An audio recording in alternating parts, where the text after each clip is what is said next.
as you come in, ladies and gentlemen, you'll have to excuse, especially if you're seeing us on YouTube.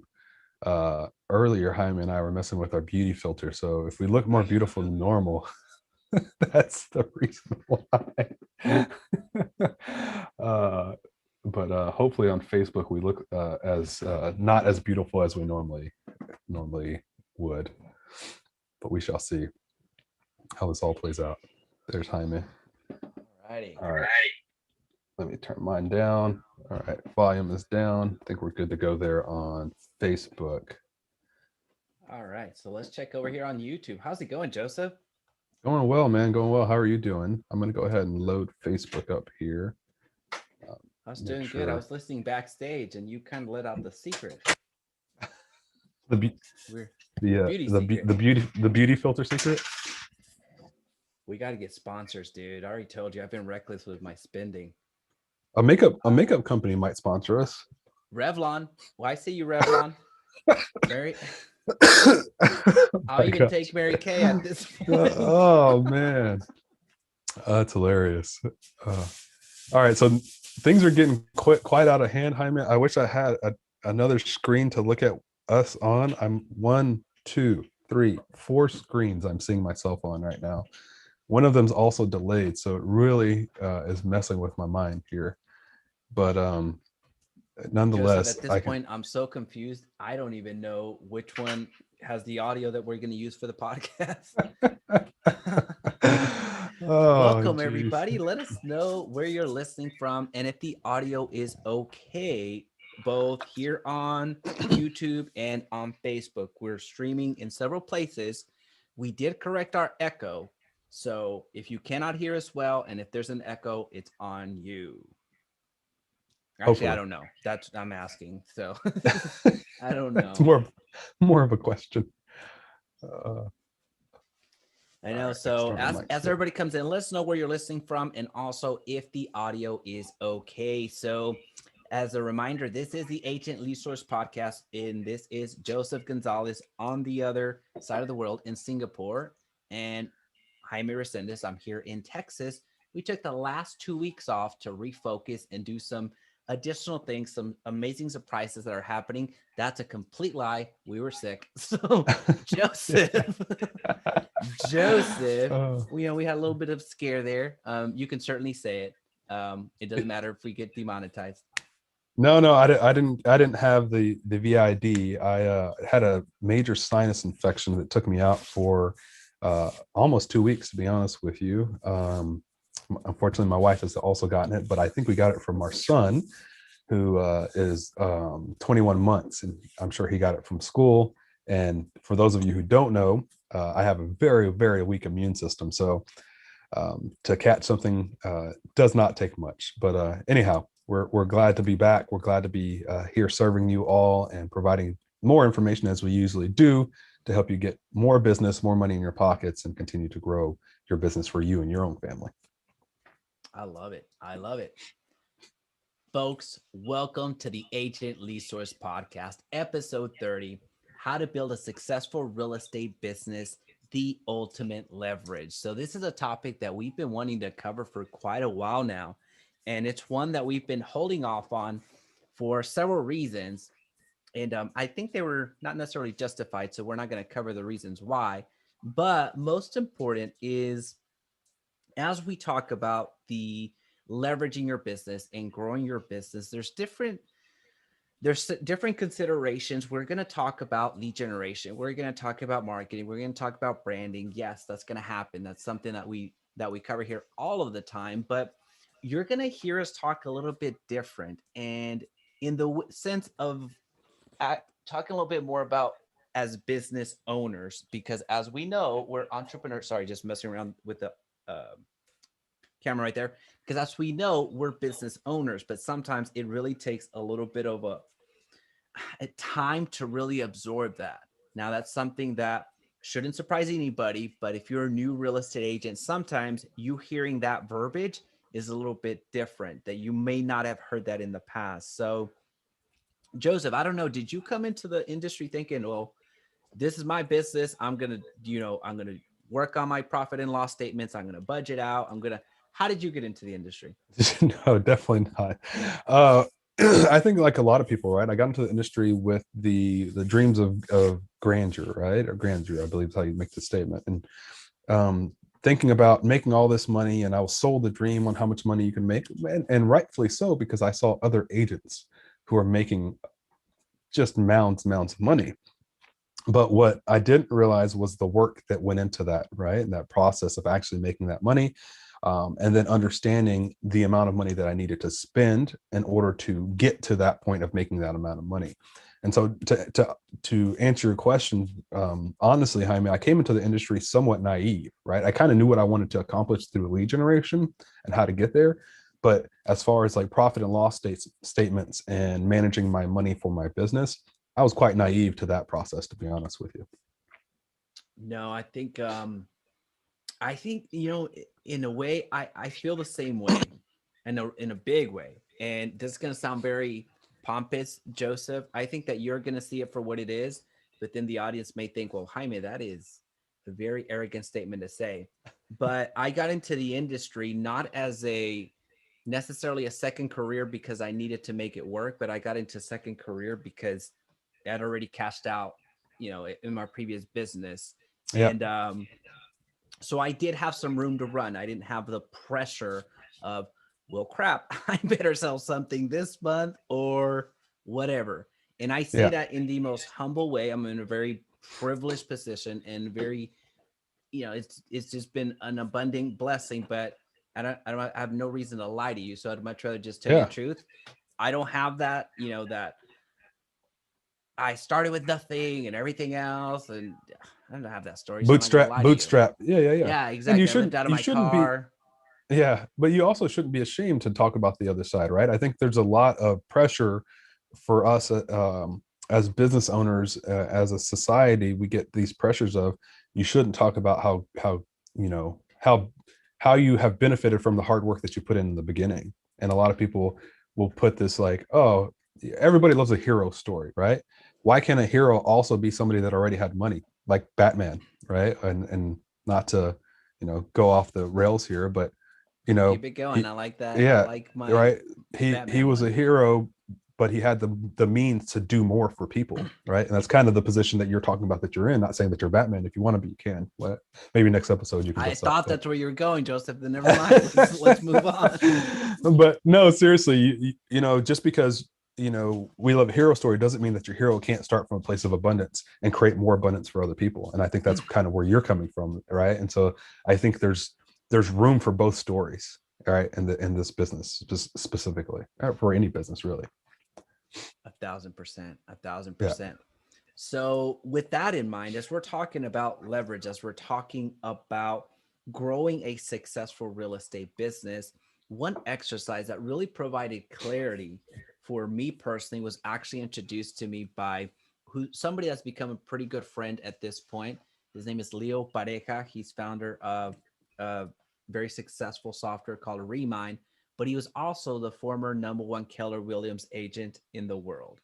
So that's somebody that at that time, although brokerages don't necessarily always, share all that information. Well, we know how big that brokerage is, and we understand that to be the number one worldwide leader in that, you can almost guess that he's probably in the top five, if not top one, in that Yeah, particular years that he was able to do that.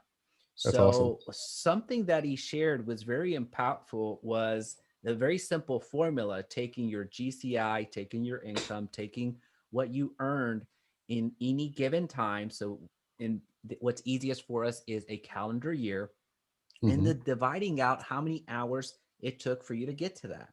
So you as a real estate agent, if you're multiplying it times 40 hours a week, then you are grossly misunderstanding what work means, because chances are that if you're in real estate, it's not a 40-hour week. It's not a Yeah. 40-hour week. And I think most of us have realized that. So taking that simple equation of how much you are earning, or well, how much you have earned, and also how many hours it took you to produce that income, then you're going to come out to see what your true value is to the marketplace. And for some of us, for me very specifically, it was very shocking to understand that dang, I was, even though I had a high gross income, well, when you divide that when you divide that by 80, 90 out or 100 hours a week, that becomes problematic. So then Yeah. you see your true worth per hour. Does Yeah. that make sense? No, it certainly makes sense, right? Because I think a lot of people, well, I guess here's the question. How do you increase that, right? And the only way to increase the amount of hours that you are worth is to actually increase your income. And so that's what we're going to be talking about on this podcast in particular. And if, for anybody who didn't get that breakdown, simply take the number of hours that you're working, take the income that you're working, and divide it by the number of hours that you work, and that's going to give you the amount of money that you are getting paid per hour. Um, and actually, there are two ways, Jaime, I would say that you can increase that. One is work less hours, still make the same amount of money, or make more money and continue working the same amount of hours, right? I think in this podcast we're going to talk about both scenarios and how to increase the amount of money that you make per hour by leveraging your business better, right? Absolutely. Absolutely. So that's really something we want to break right into as we start working with a metric with a number in mind, then we have something that to chase, right? Something else that we can really peg our efforts to. Now, if you can take it all the way, and I suggest that you do take it all the way into P&Ls, into balance sheets, and treating your business as a business, not your accountant, nor do I want to be, but that's going to provide some clarity for what is your time truly worth? What Mm-hmm. is that next investment that you're going to make actually worth it? So we're going to talk about seeing things as an investment later on, but beyond that, once you have that number in mind or in actuality of how much it is actually costing you, well, then you need to focus on what are some income producing activities that you can double down on. So if you find Mm-hmm. yourself with a very simple exercise of mapping out what you do in an hour and just break it down into an hour. So, what did you do from 8 to 9 when you said that you started working, right? What did you do from 9 to 10 when you said that you were working, right? Was it really 2 hours worth of work, or was there about 12 minutes in with the rest of it in doing something else? So once you Yeah. start analyzing what your business looks like or what you're doing that you call work, and I'm not just speaking to the audience, if you will, I'm speaking to myself as well. I'm including myself Yeah. in this because this is a painful exercise, and you have to continue doing this exercise because then you have that awareness of, dang, I say that I'm working 12 hours, but in reality, I'm only working 6 because the Maybe rest of six. it, maybe 6, and that's on a good day. Yeah. So once you go through that exercise, it's going to provide some additional clarity. Joseph, have you ever done something like that? Yeah, I have. And it's like you said, it's very painful to do that, right? Because the reality is most people, if you look at their full day, they work no more than an hour to 2 hours, right? On an 8 hour day, right? So we're talking no more than 20% of your day is actually spent working. And you would find that most people, and studies have been done, actually spend more time on social media than they do actually working at their job. And so as you were talking about that, it reminded me of I was watching um, this podcast yesterday, and it's all about entrepreneurship. And he was saying that the more free time you have, the less time you work. Most people, the less free time you have, the more you actually work. And so when you're at work, you actually have more free time than you do whenever you're at home. You just don't realize it because you're at work, right? And so he said the entrepreneurs who pack their schedule, and I'm not saying to be a part of the hustle, this whole hustle culture or anything like that. I'm just telling you what we've seen and what we've heard and what is actually happening, not this stuff that's made up. And so he was saying the entrepreneurs who make millions, right?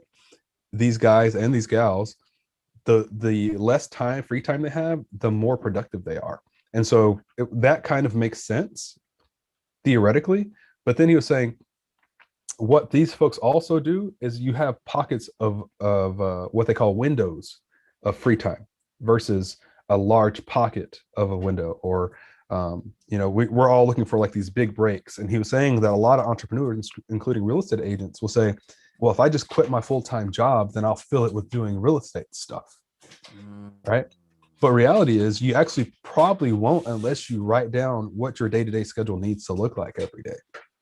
And so a lot of people will quit their full-time job and fill that with watching YouTube, with watching Facebook, with scrolling through Instagram, with doing TikTok videos that aren't productive to actually growing their business. And so, Jaime, to kind of answer your question in short, yes, I've done that, and it's painful because I see how much time I actually spend on YouTube, not creating, but actually taking in the material. And that's very different from if I were actually saying I'm creating material to create more clients for myself. And so if anybody does decide to do this practice, you're going to find that you waste a hell of a lot of time at the end of the day. And I would say that's the majority of people watching this. That's the majority of anybody who's in the world of business, right? The ones who aren't are the ones that we're all like, oh, I want to be like that person. Yeah. Yeah, no, that is so true. That is so true. As you're identifying what you do, then you're going to find the business that you're in. You might find that you're more in an administrative type of a business because that's what you spend most of your time doing. So as you start identifying what you're doing throughout the day, then you can start systematically taking out that administrative part, which is the easiest thing, the easiest quote unquote thing to get out of your off of your hands into somebody else's hands that's more capable and that they're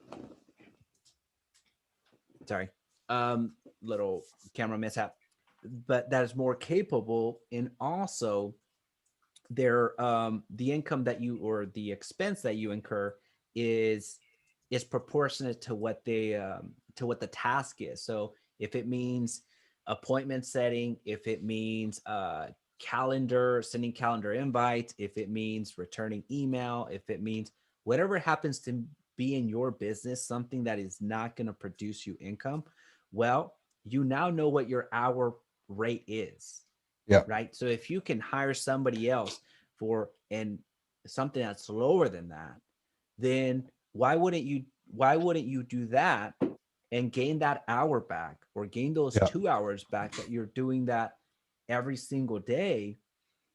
Invest in doing that so then you can invest those 2 hours on income producing activities, going and Right. showing a home, going and door knocking, doing more open houses, whatever the strategy is that you're doing, something that's gonna something that's gonna lead you a lot closer to closings as opposed to doing the admin stuff that nobody sees. And a lot of the times nobody cares that you have the perfect filing system. Yeah. It's nice to have, it's convenient at some point when somebody pulls up. I'll give you an example. So I used to have the perfect filing system, if you will. And yes, Mm-hmm. you do need to have, secure your client's information, all that stuff. But I've stopped keeping CDs, closing disclosures, because if the client ever wants one, I just email a title company and have them email it to them. They're the ones that Mm-hmm. encrypt all that stuff. So when it comes to that, I am serviceful and actually, reach out to the title company itself. But I would much rather spend that 5 minutes to do that as opposed to restructure everything that I have going on. It's just one Yeah. random example. Yeah. No, I think it's important for people to understand. One thing that you said was spend your time doing money making activities, right? And increase the amount of time that you can doing those money making activities. And you said pay somebody that makes lower wages to do those other things. I think the part that is difficult for a lot of people to understand is that even though you hire somebody to do those other activities that are time, quote unquote, time wasters, but they must be done, if you do not put a plan in place, you're not going to do more money making activities. You're going to do the same amount of money making activities. You're just going to fill that free time with something that's wasteful, right? And so, not only if you do decide to hire somebody, do you need to make sure you're doing more money making activities? You need to plan for that time first, right? And so, I think that's a mistake that I see whenever we have agents who hire assistants is they're like, oh man, I got all this free time now. I'm going to go do more money making activities. but they never created a plan to do more money making activities. And so now they're missing out on actually capitalizing on that free time. And now they're going to go, to the DMV, they're going to Target, I don't know, whatever they're doing with their free time, instead of actually making more money to create free time in their future. Right. And so I find that to be a part of whenever we have these conversations, time, and not just you, but people in general and business owners in general, is they tell people to make sure that you should pay somebody less or pay somebody to do something that would charge less to do that activity. But then they forget to tell them, by the way, you need to make sure that this is planned for yourself, right? You make a plan for your assistant, but don't forget to plan for yourself.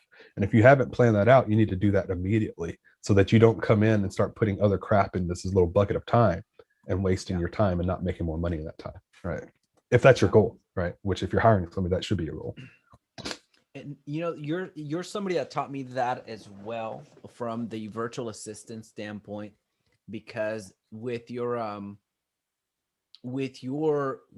business and how you help real estate agents, the investment, and we can start talking about investments here now, but Yeah, with your investment that the agent makes in virtual assistants that you personally, I'll let you talk about the program, sure. where with the investment that they're making in their VAs, oftentimes it pays for itself. So Right. there, not only are you gaining your time back, but then you're amplifying in the revenue generating activities. So there is kind of like a double whammy. Not only are you getting your time back by having somebody else, let's be real, more qualified than yourself in taking Yeah. care of these actions, Yeah. and have that save you time and gain you time back. But with the activities that they can then go on and do, they become revenue generating activities in your business. So can you talk more about that? Because I think that that was fascinating the first time I heard you walk through that.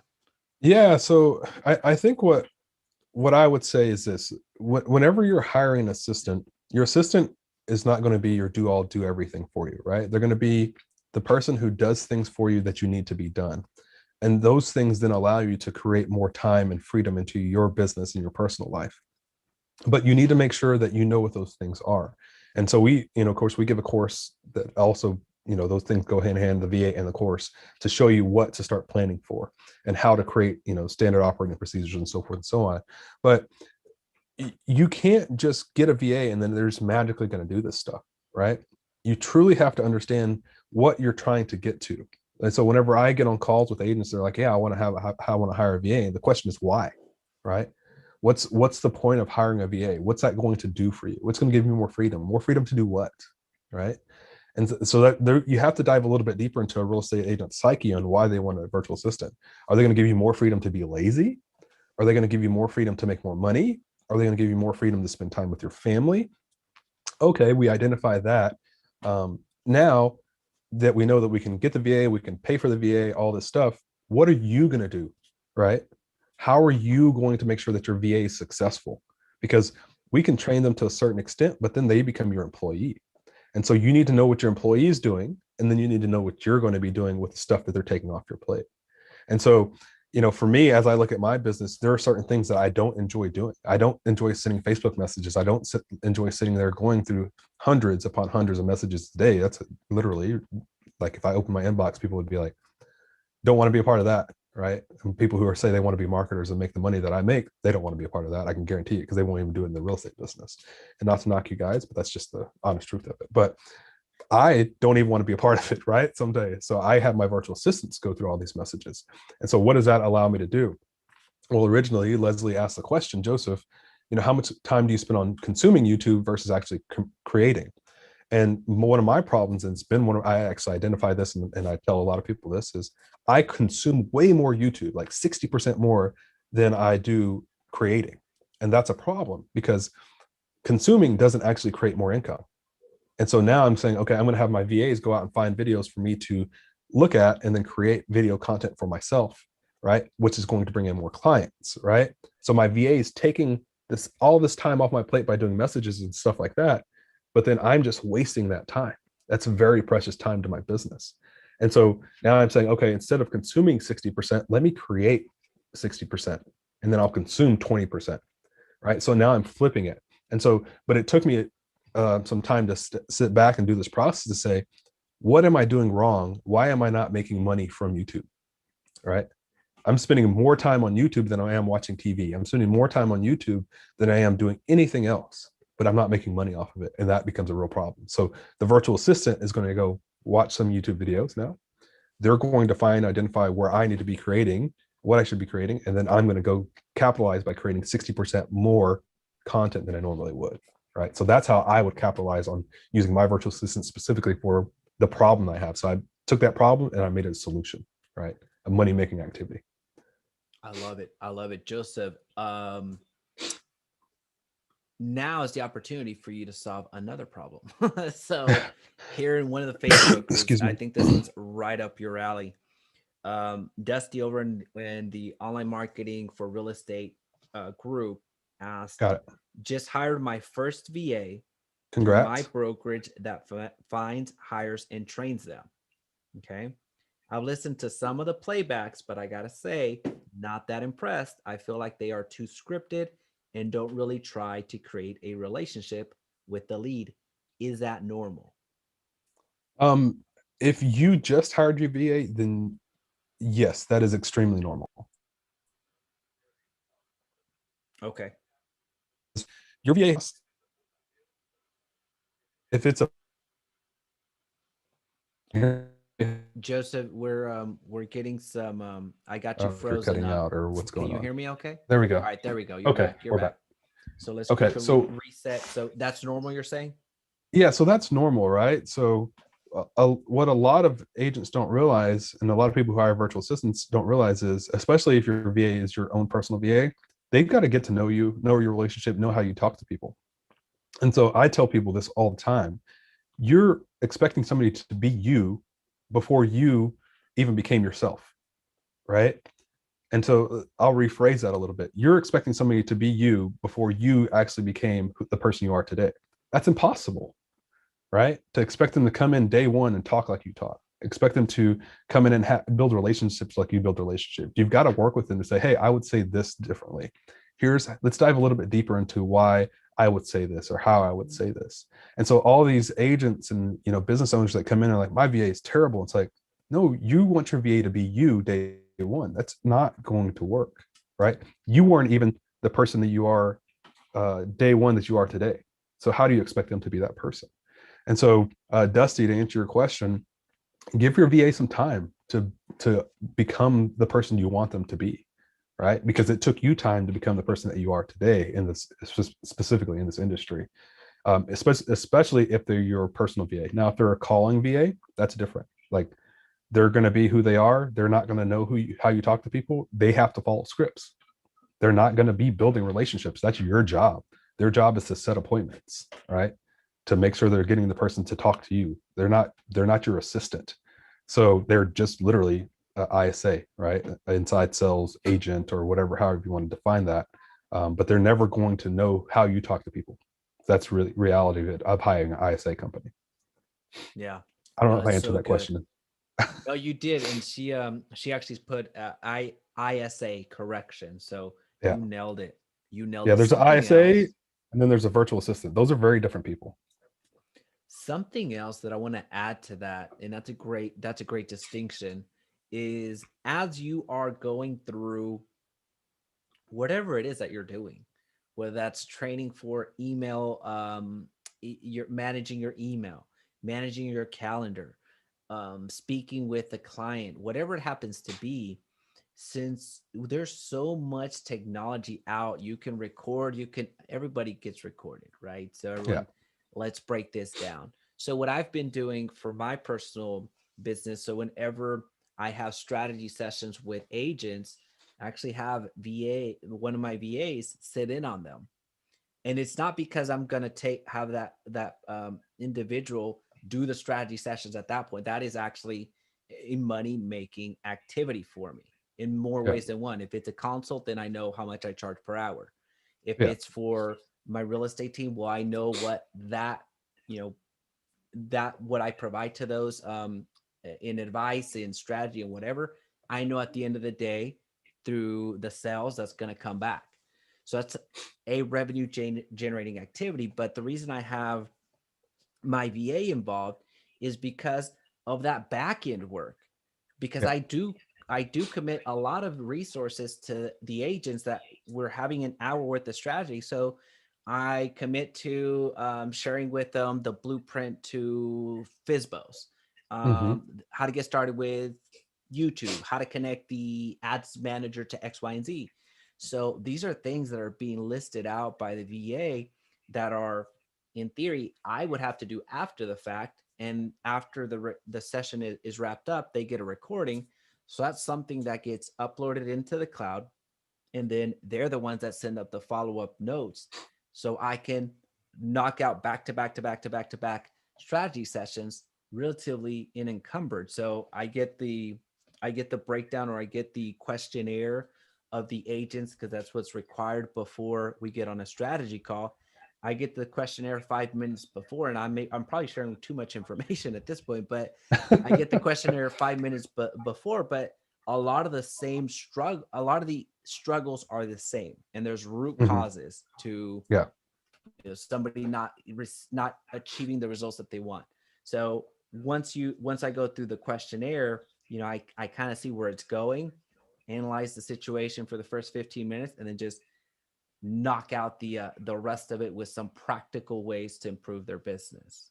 Yeah. So just that was just an example of, if you're not liking, or if you feel it could be done better, well, have them join you in the live setting. If you're trying to improve with sales, have them join you just in the background, listen in while you're speaking to a lead, listen in Yeah. while you're speaking to one of your clients.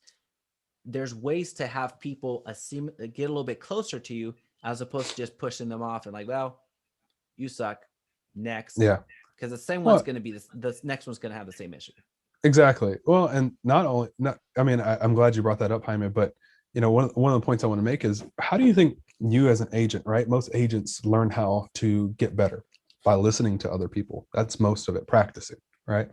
And so if you're, and we're talking specifically about, like, if you have a personal VA, not if you have an ISA is not going to be trained by you. They're not ever going to be trained by you. They're going to be hired by the company for you to do that job, right? Call leads, so forth and so on. So that's a company's, job. But if you have a personal VA and you want them to do things a certain way, then at that point it is in fact your job to make sure that they're learning how to do business your way. And as Jaime stated, the reason a lot of companies actually don't go out and seek new employees, they try to improve their current employees they have, is because it costs more and takes more time to go get a new employee. It's the same thing with a virtual assistant. You're still going to have the same problems at the end of the day. So are you going to go complain and continue having the same problems over and over again? Or are you going to help your current VA get better at doing a certain job, right? If you can do that, then your problems start to get eased a bit. Hopefully that Joseph, makes sense. no, that makes a ton of sense. Just knock out some questions before we reset. What's the price for a VA is what Josh is asking. Yeah, the price for VA is going to vary. We ran a special at one point. We're no longer doing it because what are we in March? We ran that special in December, January, 1,000 off of our normal VA pricing. Um, Josh, if you want some more information on that, please shoot me a message. We'll get you some information on it. Don't like talking about prices and stuff like that, because then you actually don't understand the value of what a VA really does for you. If you want an ISA, there are some other companies that do ISA work. We don't do ISA work in our company. That's not something that we actually focus on. We focus on hiring full-time assistants because the price actually works out to be about the same. And we'd rather you have somebody that's in your business 8 hours a day versus a couple hours a day just making phone calls, right? We'd rather them doing a whole bunch of other things that are going to lead to more money in your business. So if anybody who's interested in that, please feel free to shoot me a message. I'm very transparent. I just don't like doing at the end of the day, you're asking me to do a sales call on the live. I'm not going to do that, right?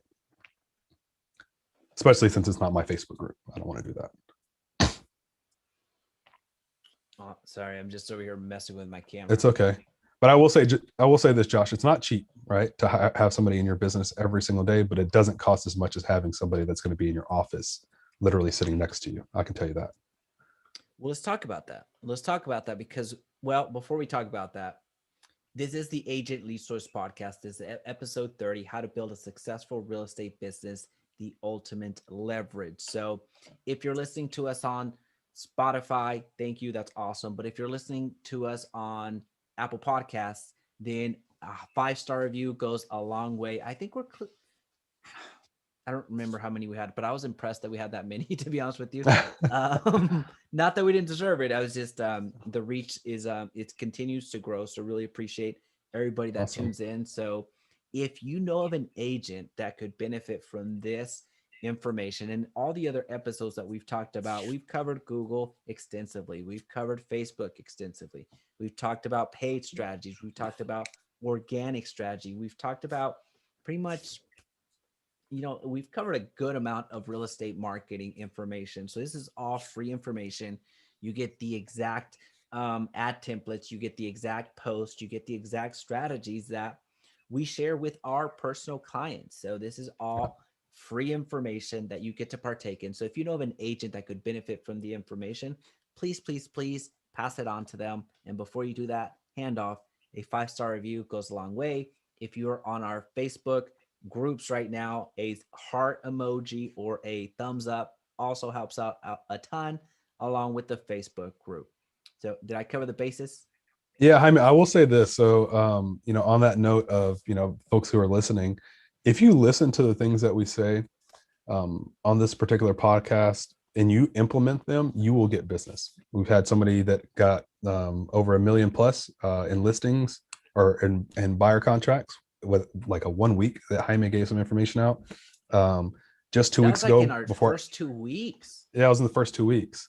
And so just 2 weeks ago before I got sick, agent messaged me from listening to one of our podcasts. They got a listing, a $400,000 plus listing from listening to our podcast and utilizing one of the strategies that we talked about. They implemented that week and got a listing, right? So it's not like we come in here and we're talking about theory. We're talking about things that actually work, either that we've learned and done ourselves or that our agents are currently doing in their markets, right? And so, it's not like we come on here and just sell stuff to people. It's like we want you to implement the things that we talk about because we know that they make you money. And that's kind of the same thing about growing your real estate business. Like the things that we're talking about, we're doing ourselves, right? Like having an assistant, knowing what money making activities will move your business forward, knowing what activities to do on a daily basis and actually how to schedule out your day so that you're not doing frivolous things that are costing you money, that are making money. Just like I was telling you, I was wasting time on YouTube. So if you like it, please do leave a review. But the main thing is come back and watch and come back and listen, because our goal is not to do anything more than make sure that other people are being successful in their business and their lives. 100%. 100%. And kind of going into the investment, seeing things as an investment. That's another thing that we Hmm. really wanted to dive into because I personally feel, you may feel different, Joseph. So I'm interested in getting your perspective, but I feel if you see things only as an expense or something Hmm. that it's going to cost me this, it's going to cost me this, it's so expensive. Um, as opposed to seeing not everything, but a good amount of the items that will help your business. If you see everything as a cost and an expense as opposed to an investment, then that's a scarcity mindset just Yeah. manifesting itself in the Yeah. form of, oh, that's too expensive. Well, is it really that expensive, or are you just not as successful as you want to be? And or Hmm. if you had the money, if money was no issue, would you drop $5,000 on that investment? Well, Yeah. if you did, yeah, right. So it's just and this is me. I guess I'm projecting here because that's exactly how I felt for the longest time, Yeah. where I would see the price of something and I would look at, man, that's expensive.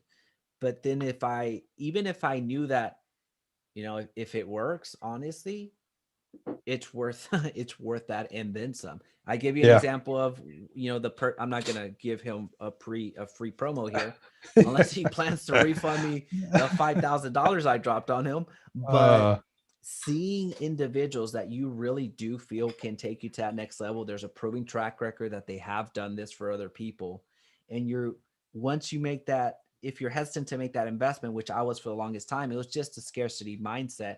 because I knew if this works and I'm willing to really invest in this, it's going to exponentially pay for and then some Yeah, the investment that I made. So seeing thing as something as an investment worth versus an expense has absolutely changed the game for me. I don't know. How do that's you feel awesome. about that? Yeah, so Anna just made a good point, and I'm going to elaborate on this point as well. So she said it costs money to make money, just invest wisely. And so, um, two things. So, first, Anna, yes, you are correct. It does cost money to make money in a lot of cases. And you have to invest wisely. And what I tell people is, and this is from personal experience, ask to talk to past clients and ask to talk to multiple of them, right? And if they're not willing to do that, that means they're hiding something. Like I tell people, I'm going to set up a call with you between a random agent that is in our one of our programs, and you can ask about the good, bad, and ugly, right? I don't know, they don't even know that you're going to be calling until I send them a message. And I hope that they tell you the good, bad, and ugly, right? Like, for example, sometimes we get virtual assistants for agents that don't work out. So that means we have to hire more virtual assistants. That's part of it. But that's a benefit to the agent because they know that they have a middleman who's going to go find more virtual assistants for them, right? In one case, one of our agents got their VA didn't work out the first 2 weeks. We got them a new one, and now they had two closings from that new VA, right, in a month. And so that's the good, bad, and ugly. And so you need to make sure that and that agent has helped us get in a couple more agents because he's told them the good, bad, and ugly, right? And if somebody's not willing to do that, don't invest with that person. Um, on that same note, if you're going to invest a large sum of money, you have to be willing to know yourself if you're going to be putting in the work. Because if you're not willing to put in the work, you're going to continuously, especially if you already know somebody else has the results, they've let you talk to past clients. If you're not willing to put in the work, you're going to blame everybody else. And if you already go into it with a blaming mindset and that's who you are as a human being, you shouldn't be investing in anything anyway, because you're going to continuously blame other people. And a lot of people can't swallow that pill, right? Like Jaime was saying, you know, you're supposed to be looking at things that are going to help you grow your business as an investment, not as a cost. But if you're already in a negative mindset and you're thinking about investing money, you're already thinking about the negative things over and over and over again, right? So you've got to get out of that mindset in order to grow. Because abundance only comes from understanding that you also have to be of the abundance mindset within yourself in order to invest in things, in order to make those things work out. Otherwise, you're not putting in the work to actually make them work out. You're actually doing things intentionally to sabotage the growth of your business, the Mm. growth of yourself. And a lot of people do that. A lot of people will self-sabotage because they're afraid of who they could be. Right. And I used to be that way. I'd be like, you know what? I'm not going to get this work done because I know that if I do it, then I'm going to be successful. And then what if I get so successful that at some point I fail, which is a wrong way to think. It's like, I'm willing to invest in this. I'm willing to invest in myself. I'm willing to see who I could be. And if I happen to stumble upon the way, I continue to grow. Right.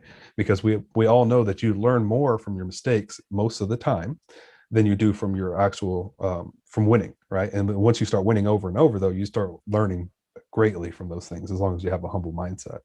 And so, yeah, I think the idea of abundance is important, but the idea of knowing that you create that abundance is also important. You may just need some help from somebody that you invest in with, right? And so I start off every year, probably, Jaime, on average investing between $10,000 to $20,000 every year into myself and to new knowledge, right? And that's very important to me because I know that that $10,000 to $20,000 typically will 10 to 20x itself, because I know if I'm going to spend 5 or 10 or $20,000, I'm going to work hard to make sure that that 5, 10, $20,000 is also 10 to 20x, right? And so that's the difference between a lot of people that are new to business and a lot of people who are sitting at a flat level. It's like, I don't want to invest that money because I could do something else with that money. It's like, what else are you going to do with it? The same thing you did last year. You're trying to get to a new level by doing the same thing over and over. And you want to get to the new level, but you don't know how to get there. So you've got to invest with somebody that's going to. And when we're talking about investing, we're not talking about financially into the stock market or anything, ladies and gentlemen. We're talking about literally investing into a coaching program, investing into a course, if you need that type of assistance, right? And a Yeah. lot of the times, if you invest in the right thing and you know what you're doing, that amount of money that you invested can be tremendously compounded over time into more money for yourself. Yeah, no, and I love that qualify, and you qualified it several times there, but just to point the just to really emphasize that point, investing in the right thing, investing in Mm, the right thing, because we can get the we could get the consumerism. Just we can act like a consumer and just continue purchase because, all right, this is going to help me solve the problem, this is going to hmm. help me solve the problem, this is going to help me, and then we're quick to blame that course sucks, that teacher sucks, that coach is terrible, Yeah. that broker was awful. Yeah. We can do that, and we fall into that too. I'm not going to say that we don't, but Yeah. it's something that you started it this way a couple of seconds ago of, are you going to do the work? Do Hmm. you How is this person going to help you? They tell you that they're going to help you in this way, but are you ready to put in the work that falls behind that? Because yeah, it's easy to self-sabotage because you understand that if you're playing at a different level, then that's a different stress level, that's a Yeah. different commitment, it's a different level of exposure, it's Yeah. different level of accountability that you're not ready for. It's something that, or shouldn't say ready for, that you're not willing to do. Yeah. That's a different thing. You may be ready, you just don't know it. Yeah. So Yeah. I think that the last thing I'll say about that aspect is, when you're analyzing who to go with in whatever it happens to be, I'm just going to point out the mafia that you and I are not big fans of, Yeah. and I will call them out by name because it's I think that they're weaponized in a bad way, and it's the ClickFunnels mafia. Hmm. So if they want to, if Russell Brunson wants to sponsor the podcast, that'd be great. The Oh, if I go dark, uh, he the shut you camera down. dies. Yeah, it's he's chubby, he's quick. And I say, and I'm just gonna give my opinion out there because the video is gonna come out next week anyway, where that that particular software, I won't mention it again, but that particular software is, it's more of a sales company that is weaponizing the emotional selling aspect to Hmm. get to a 5, 10, 20, $40,000 courses or coaching programs, masterminds, whatever you want to call them, Yeah. and really weaponizing that emotional sell to get people that are inexperienced to create a high ticket offer to go sell those, and have somebody else that is believing this emotional sell that this person, this creator, can get them to that next level. So they're doing both of them a disservice. One, from taking somebody that has no business selling that $20,000 mastermind because they haven't created anything outside of making money by selling you that product. So that's a big issue. But then Yeah. also you have people that are financing themselves to purchase that $20,000 mastermind that has no business doing that. Yeah. Everybody's a grown person. Not trying to say that you can't do this. I'm just saying that you need to be aware of what's happening. So that's why I call it the ClickFunnels Mafia. And I don't believe in that so much. And I guess I don't believe it as, let me rephrase this.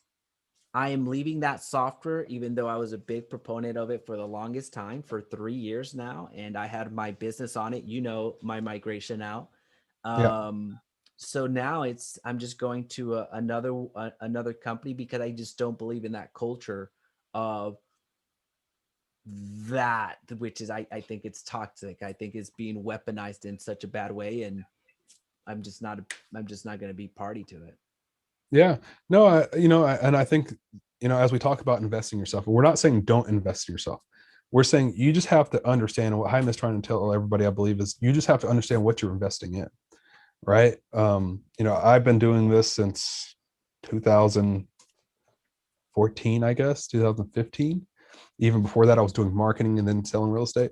But there's experience and there's levels to this. Don't go out and pay somebody $5,000 that doesn't know anything about real estate, right?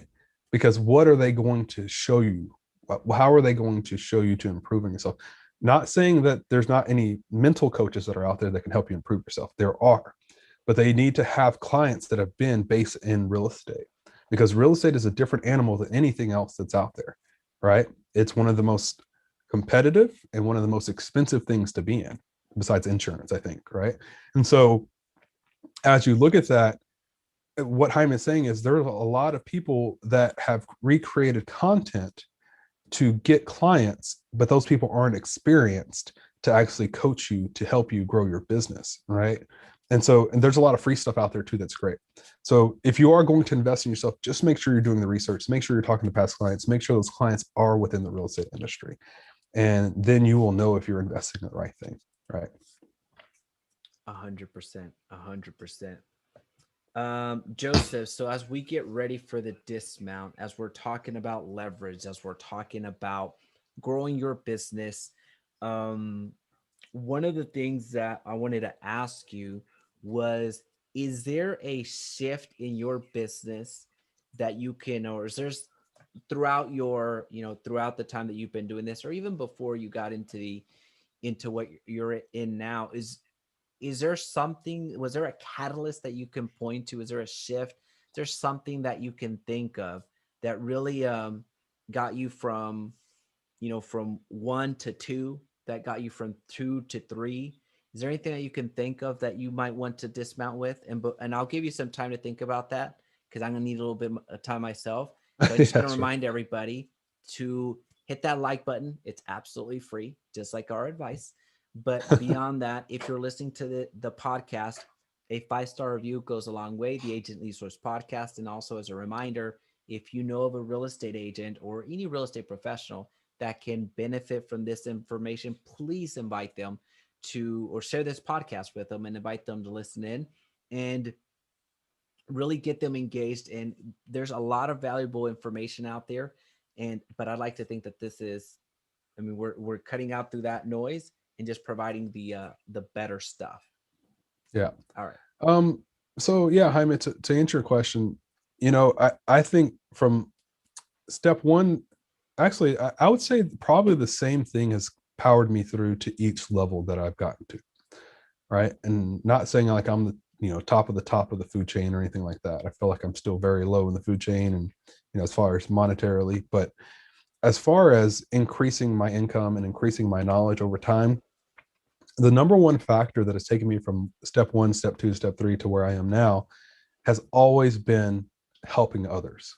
And so, I think it's Jim Rohn maybe that said this, if I'm not mistaken. It's like, or somebody great, obviously, that we Yeah. see as great, has said, the more people you help, the more money you make, right?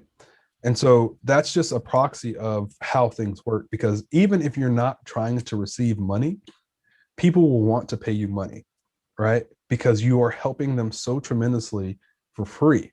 And so that's kind of how my business has started and continued to grow. Is a lot of the times I'm not even seeking to get paid, right? I'm just seeking to help. And then people are like, hey, I want to pay you. And I'm like, oh, okay, that sounds fantastic, right? And then, some coach will come along like, Joseph, you have so much knowledge that you could, you know, partake or give to other people, um, given to other people, that you should also be receiving because of the knowledge that you're providing to other people, because you're helping them create a livelihood for themselves.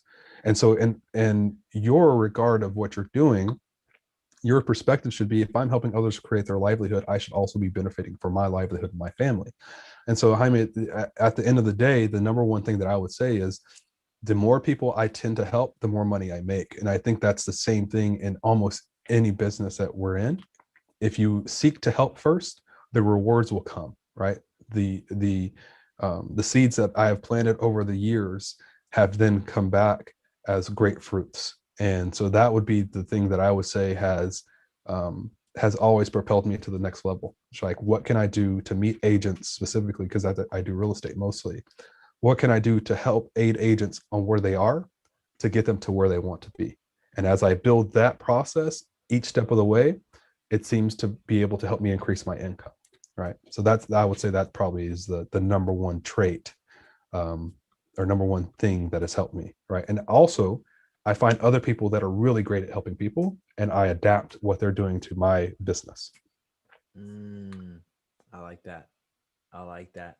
So for my dismount, I think I'm actually going to pick up right where you left off because I can think of two examples that eh, really highlight what I'm about to say, which is humbling myself.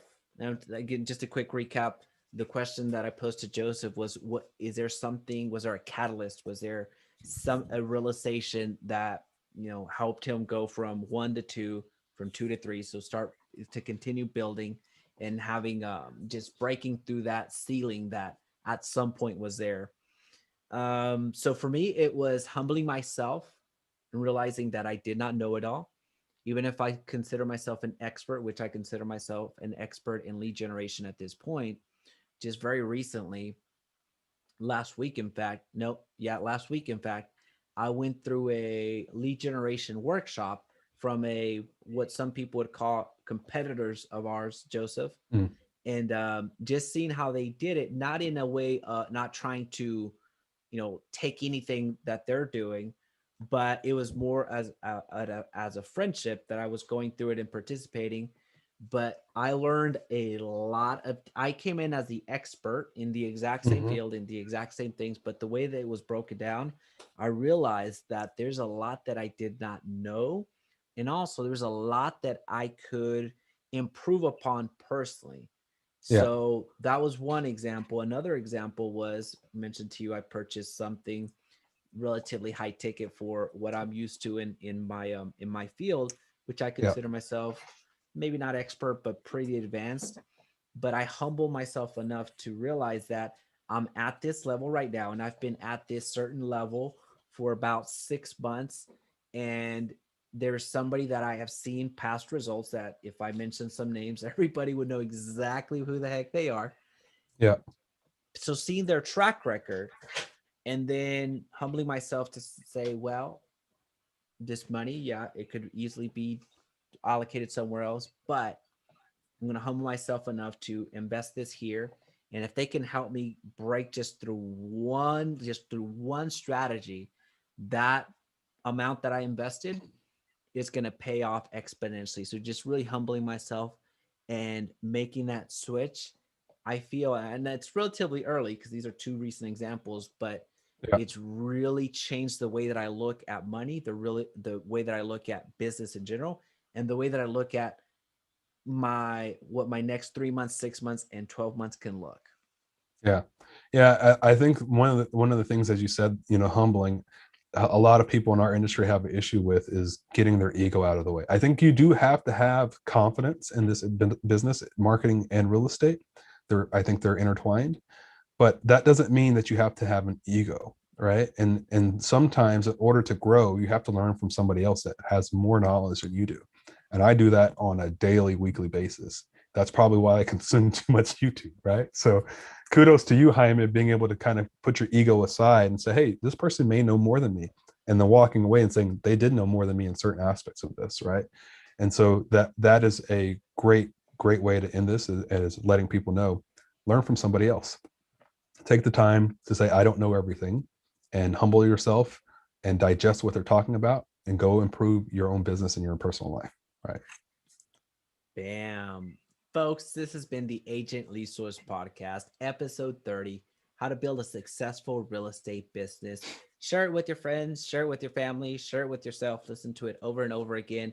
5-star review is all we ask. That's relatively inexpensive, absolutely free.